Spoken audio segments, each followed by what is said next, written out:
ეს მონაცემები საქართველოს დემოკრატიულ უკუსლას აჩვენებს. დემოკრატიის ინდექსში საქართველო 5 ადგილი ჩამოქვეითდა და ისეთი ქვეყნების ჯგუფში აღმოჩნდა, როგორიცაა პაკისტანი, ფილიპინები და ნეპალი, სადაც ვითარება სწრაფად ან ყველაზე მეტად გაუარესდა. ხედავთ, რომ სახელმწიფო ინსტიტუტები ძირითადად ექვემდებარება სწორედ მმართველ პარტიას და ისინი ვერ სარგებლობენ დამოუკიდებლობის გარანტიებით.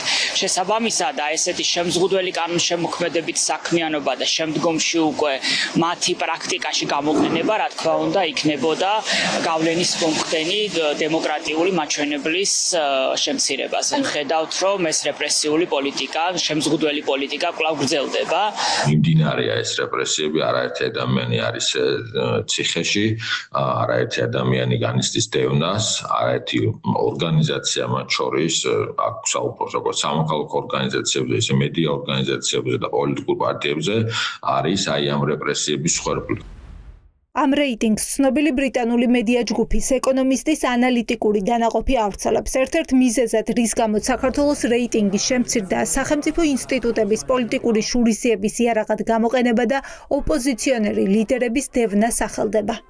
ფიზიკურად ჩვენ პოლიტიკოსები, ჟურნალისტები, აქტივისტები, რიგით მოქალაქეები გრძნობთ იმ რეპრესიულ გარემოს, რომელიც უფრო მძიმდება და მძიმდება, ამიტომ ბუნებრივია, რომ ყველა მსგავს რეიტინგში საქართველოს ავტორიტეტი იკლებს და ეს მხოლოდ ივანიშვილის პასუხისმგებლობაა. ჩვენ რაც შეგვიძლია, რომ კიდევ ერთხელ მრავალგზის მივიტანოთ ეს დამძიმებული მდგომარეობა ერთი პირველ რიგში ჩვენს მოქალაქეებამდე, მეორე რიგში საერთაშორისო პარტნიორებამდე, ხოცურის სულისკვეთება, რომ რაც შეიძლება დიდხანს დარჩნენ ხელისუფლებაში და ამ მიზნის აღსასრულებლად და მისაღწევად, რა თქმა უნდა, მათ არ უნდათ მეტი დემოკრატია, მეტი გახსნილობა, მეტი პარტია, მეტი კონკურენცია, თავისუფალი არჩევნების ჩატარება, დამოუკიდებელი პოლიტიკური ზეგავლენისგან თავისუფალი მართვსაჯულება, ესეთი ღირებულებები, რაც არის ევროპის და მთლიანად დასავლეთის ფუნდამენტური ღირებულებათა სისტემა, მათ აშინებთ. დემოკრატიის ინდექსის მიხედვით საქართველოს ქულა 4.36 მიასედამდე შემცირდა. ქვეყანა ისევ ჰიბრიდული რეჟიმის კატეგორიაშია, თუმცა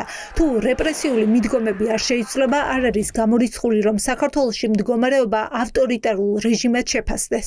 ამიტომ მოუწოდებდით ჩვენ ოპონენტებს, მოდი რბილად ვიტყვი, თორე ისე მკვდრად შობილ ამ ქუჩის ოპოზიციას პირდაპირ შემიძლია ეს ტერმინი გამოვიყენო.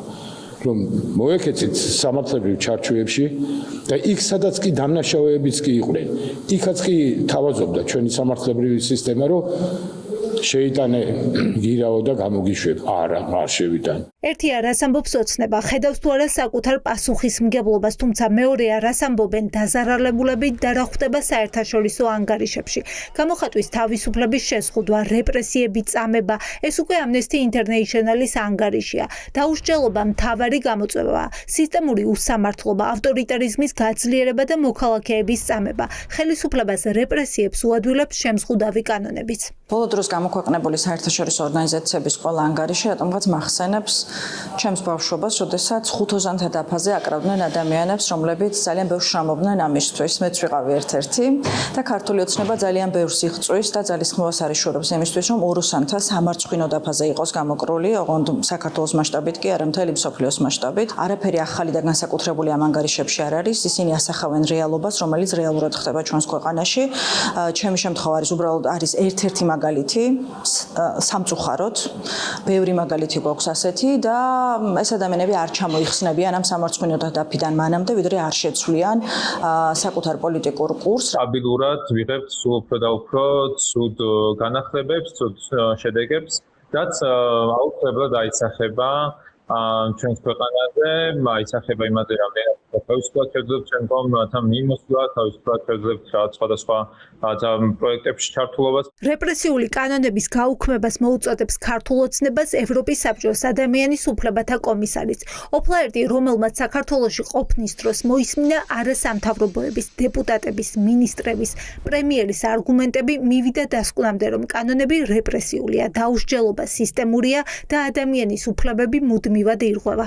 მიუხედავად იმისა, რომ სამოქალაქო საზოგადოების ორგანიზაციების დაფინანსებასთან დაკავშირებული გამჭვირვალობის გაზრდა შეიძლება იყოს ლეგიტიმური მიზანი, ფართომასშტაბიანი შეზღუდვები, როგორც ჩანს, არ შეესაბამება კონვენციის მე-10 და მე-11 მუხლების მნიშვნელობით კანონიერების, ლეგიტიმურობის აუცილებლობისა და პროპორციულობის კრიტერიუმებს, ასევე დისკრიმინაციის აკრძალვის პრინციპს.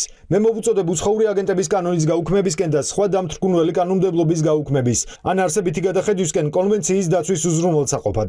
მოვუწოდებ საქართველოს ხელისუფლებას უზრუნველყოს, რომ ათობით სამოქალაქო საზოგადოების მიმართ მიმდინარე ადმინისტრაციული და სისხლის სამართლის წარმოება კაცრად შეესაბამებოდეს სახელმწიფოს მიერ კონვენციით ნაკისრ ვალდებულებებს. კომისრის ეს შეფასებები არ რჩება მხოლოდ სახელმწიფოსადმი არსებულ რეკომენდაციებად, არამედ მას პირდაპირ აქვს მანდატი ასევე ითანამშრომლოს ევროპის საბჭოში სხვადასხვა მექანიზმთან, მათ შორის მინისტრთა კომიტეტთან და უკვე იქ წარადგინოს ეს შეფასებები, რომლებიც ეხება შემსხუდელ კანონმდებლობას, იგივე მაგალითად ფარას კანონმდებლობას, გრანტების შესახებ კანონს და ასევე იმ გამოძიების არაეფექტიანობას, რომელიც დემონსტრანტებთან დაკავშირებით საქმეებში გამოიკვეთა. ოფლაერტი გაცილებით ვრცელ ანგარიშს რამდენიმე კვირაში გაავრცელებს. მანამდე კი კომისარმა დღეს ევროსაბჭოს საპარლამენტო ასამბლეის ორ კომიტეტს მიაწოდა ინფორმაცია საქართველოში ადამიანების მიმართ არასათანადო მოპყრობაზე, რომელიც შესაძლოა წამებას უთანაბრდებოდეს.